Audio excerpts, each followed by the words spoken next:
One morning, Sir Topham Hatt came to Tidmouth Sheds. "A new engine has arrived on the island," he announced. "His name is Neville. You must all make him feel welcome. A happy engine is a useful engine." Thomas was stopped at a signal.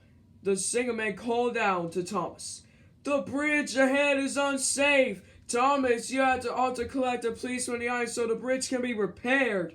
"Yes, sir," huffed Thomas. At the yards, Harry and Bert with Neville the new engine. Neville was steamy, but his square body like a diesel. Neville was backing up towards some trucks. "Nearly there," said Neville cheerily. "Nearly there," said Bert naughtily.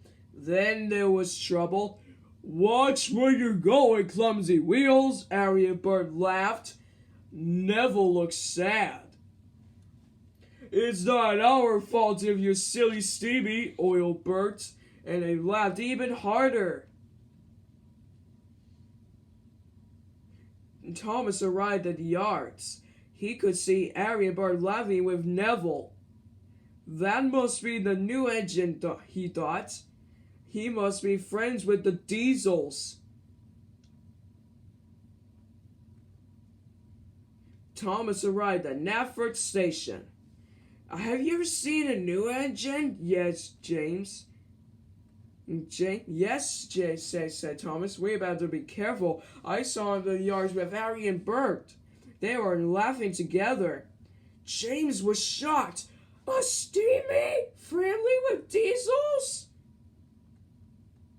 As Thomas left, Edward pulled in. "Have you heard about the new engine?" snorted James. Henry started to tell Edward all about Neville. Later, Edward was taking on water. He was talking to Percy. "That new steamy Neville is best friends with the Diesels," Edward puffed. "He doesn't want to be steamies at all." "How do you know?" peeped Percy. "James told me, and Thomas told him," whistled Edward. Later, Percy met Emily at the red signal. "Don't near Neville the new engine," he told her. "The Diesels had to tow him to biff into the steamies. Edward told me. James told Edward, and they heard about it from Thomas." When Thomas arrived at the Abbey station, Sir Topham Hatt was there. "Thomas, you must warn all the engines not to cross the bridge when it's repaired," he boomed. Thomas felt proud. He was very useful job.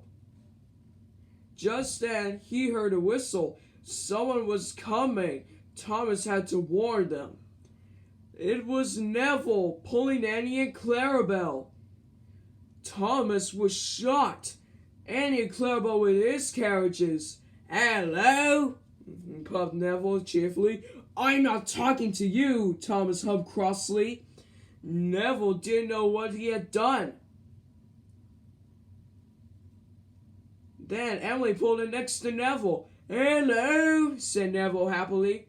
Emily let out a big whoosh of steam. "It's no use trying to make friends with me. I know you biff into steamies, just like Allie and Bert told YouTube." Thomas was surprised, but the station master blew his whistle, and Neville puffed sadly away. "Where do you hear that Neville is going to biff into the steamies?" Thomas asked Emily. "Don't you know?" Emily whistled. "Percy told me, Edward told Percy, and James told Edward, and you told James," puffed Emily. "But I said to James to see Neville with Harry and Bert." Then Toby arrived. "Have you heard about the new engine?" he puffed. "Henry saw Harry and Bert Robo at the yards." Emily was shocked. Thomas couldn't believe it.